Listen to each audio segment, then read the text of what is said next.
Let me start with a very broad presentation that's going to give you the outlook of international migration to the OECD with some focus on Asia, but also trying to explain a little bit what is going on in other parts of the world outside Asia, and notably give you a quick update at the end of my presentation on the refugee crisis in OECD countries and notably in Europe. But let me start with the global outlook. Last year, well, in 2015, about 5 million, 4.8 million people settled permanently in the OECD.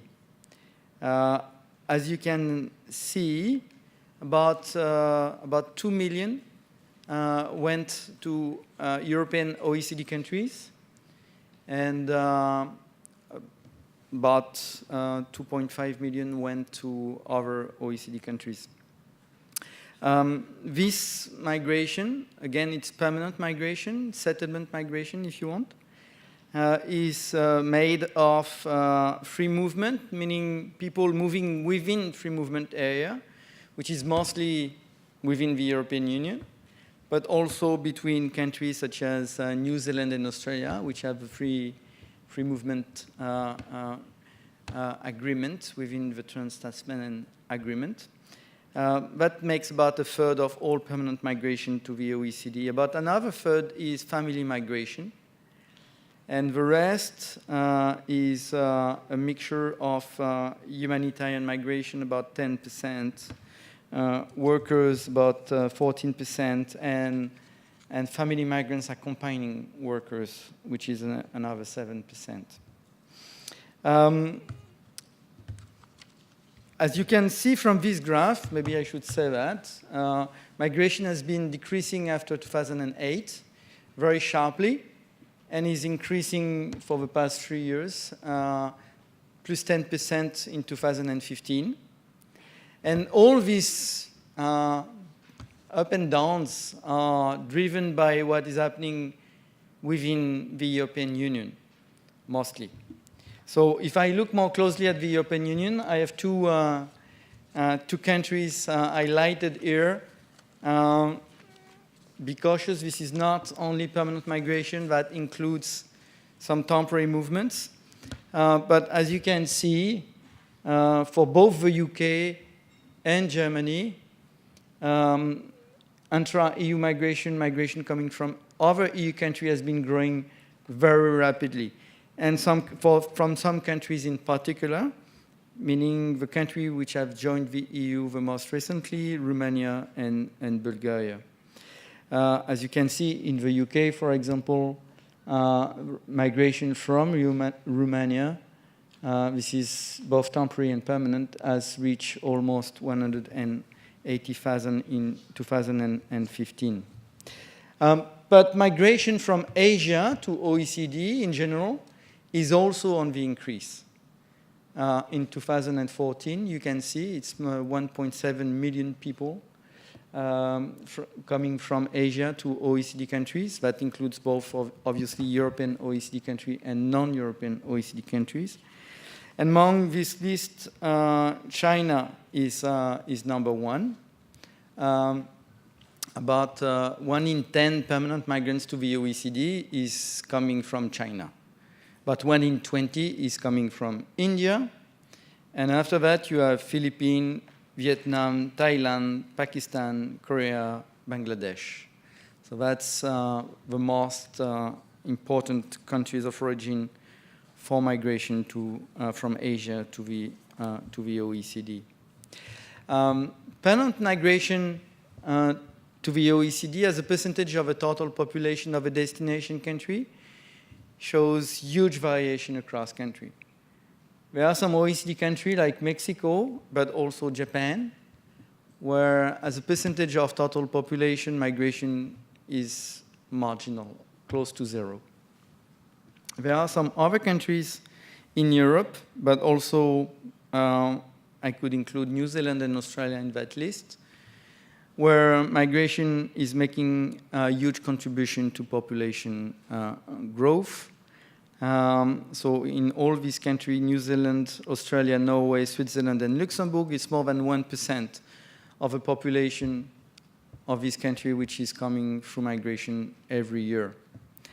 But on the top of this permanent migration, we should look also at temporary movements. And temporary movements is mostly labor migration. And as you can see from this table, is on the rise, whatever the category you consider in 2014. Seasonal worker is increasing by 27% last year. Well, for last year, were data available yet? And that is mostly because of Poland, but basically seasonal migration is increasing across the OECD. You can see intra-company transfers is increasing as well. Postal worker is a very special case, which applies mostly to the European Union, where companies in country A can send workers in country B, where they are paid at the prevailing wage in country B, but where the social contribution is paid in country A. And that category of workers have been increasing very rapidly in the European Union, almost 1.5 million posting in 2014. But other categories such as working holidaymakers are also increasing very rapidly, and for countries such as Australia, this is a very important contribution to the workforce, because these holiday makers are entitled to work for a certain amount of time. The other category which has been increasing, which is not included in the statistic I gave you, is student migration. More than 3.5 million international students are counted in the OECD. And as you know, most of them, or a majority of them, are coming from Asia, 55%. Again, China is the #1 country. For students, it's not 1 in 10, it's 1 in 5. 1 in 5 international students in the OECD is coming from China. Second country, but far below China, is India, from Asia, followed by Korea, Vietnam, and Malaysia. The main destination country, it's not a surprise, it's United States. But Europe as a whole actually welcomes more international students than the US. Overall, this category has been increasing by almost 10%, 9% in 2014. It's now 6% of all students, in tertiary education, which are who are international students. This is a very important component of the flow. And this is linked to labor migration, because many of these students actually change status at the end of their stay when they graduate, and they remain in the destination country. There are some variation in terms of retention rate, but it's on average close to 1 in 3 of the students who graduate in an OECD country are going to stay there and work there. In terms of migration and tension, that's also interesting to see this data from the Gallup Whirlpool survey. It's a bit old, dates back from 2011. But I think it's still telling you something, because as you can see, huge variation depending on where you reside, where you are from, in terms of your preferred destination. And Asian migrants, those who are making plans to migrate, as you can see, the target for 30% Europe, about 75% total wants to go to the OECD, and 25% to non-OECD country, which would include obviously Gulf states. But what you can see is, contrary to some other country, many wants to go to other OECD country, which would include, obviously, Australia, New Zealand, Canada, where migration from Asia is very important, but also includes, obviously, Japan and Korea among OECD countries. So different mixed in terms of destination choice for, in that case, highly skilled Asian people who are making plan to move. In terms of policy, no major changes recently, since last year at least.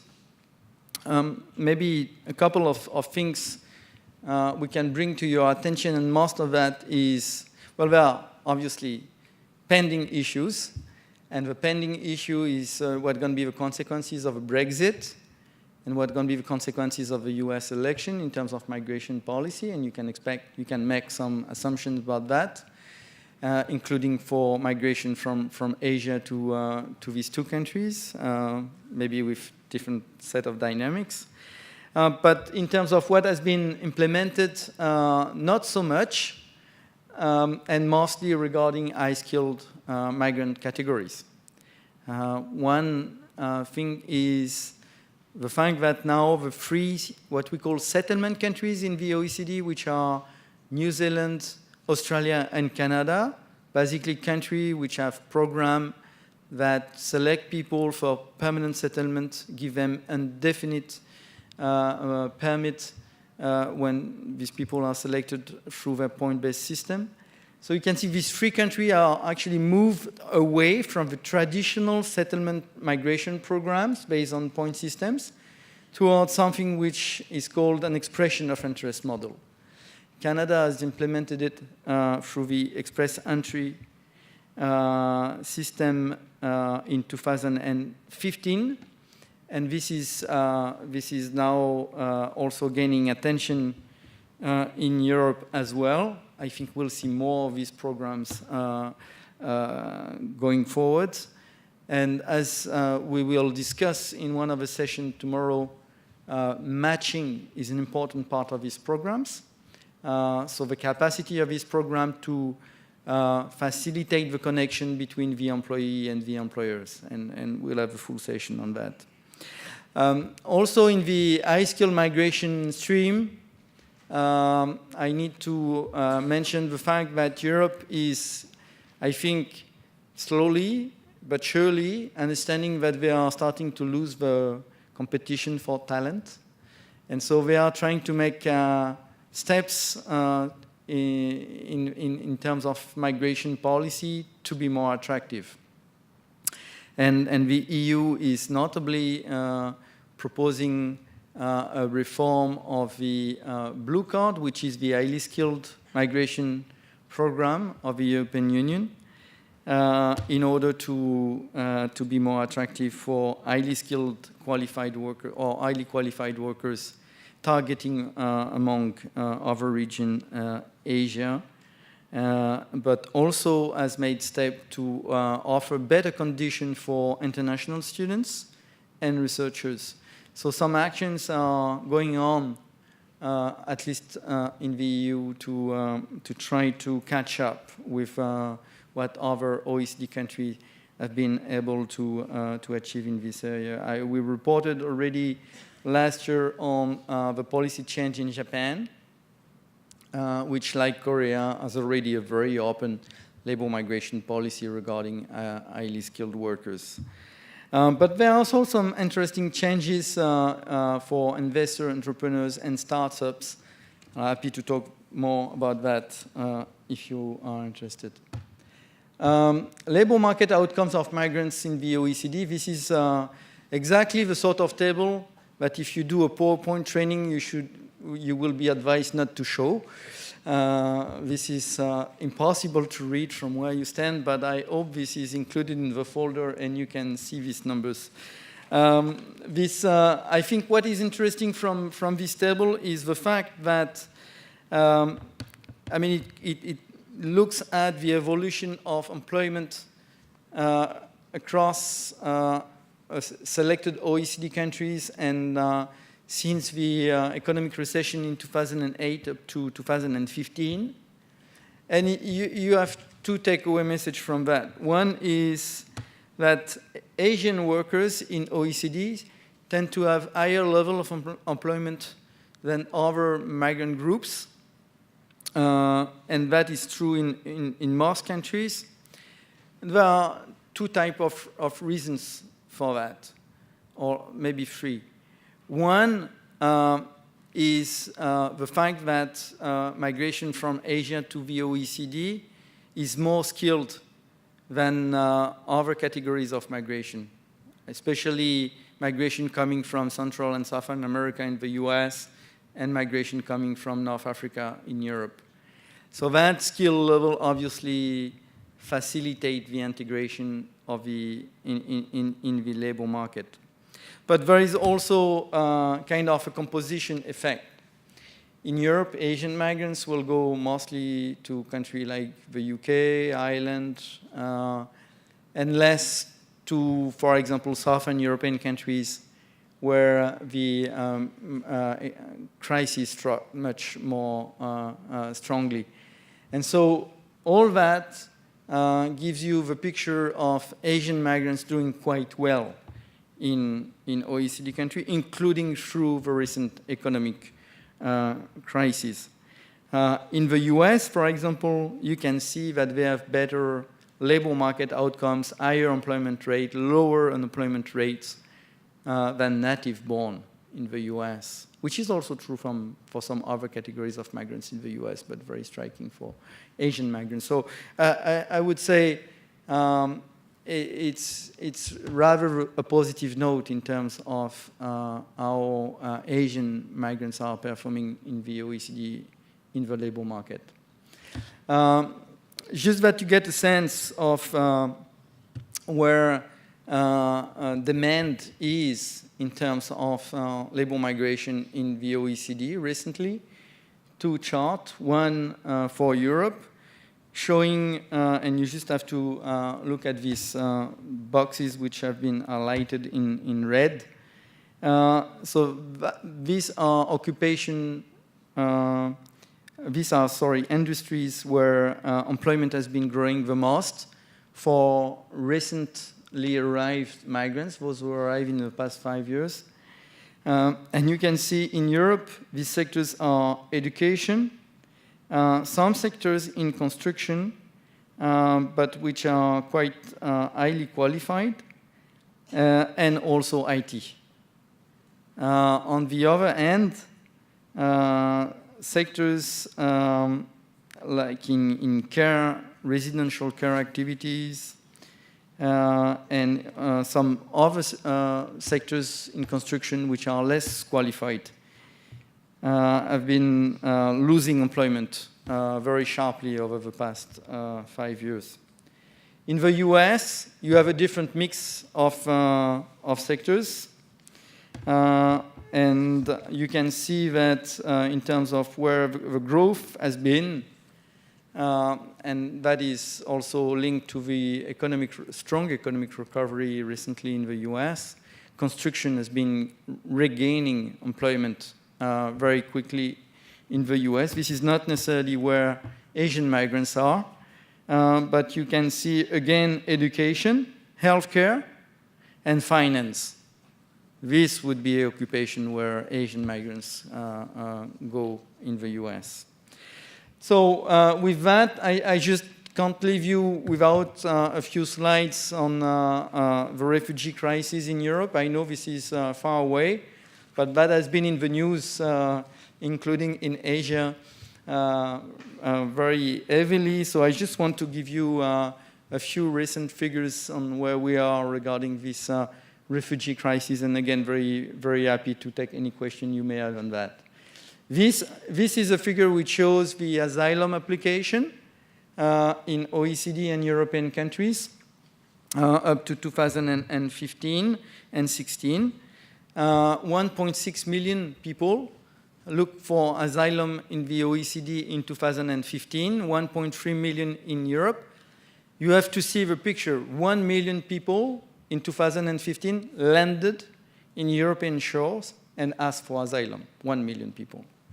And on the top of that, some people came through other routes and asked asylum. 1.3 million asylum applications.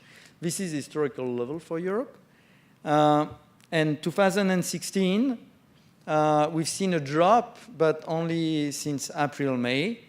And in total, because also of delay in processing the application, etc., will probably more or less match the 2015 number in 2016, between 1 and 1.3 million for sure asylum application this year.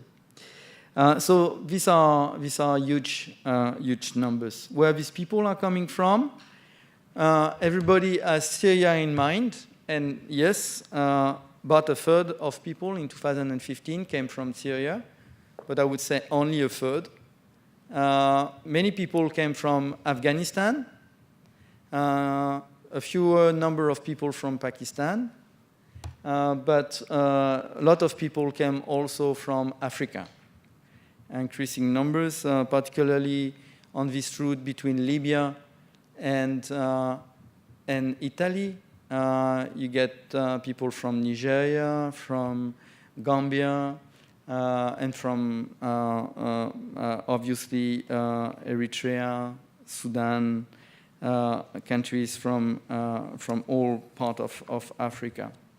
So 2016, as I said, the outlook has been, as you can see from this graph, very different on the two main routes, one going from Turkey to Greece and one going from Libya to Italy. The one between Greece and Turkey, the flow almost stopped. Well, it's still 3,000 people arriving in Greece every month, but it's much less than it was in 2015.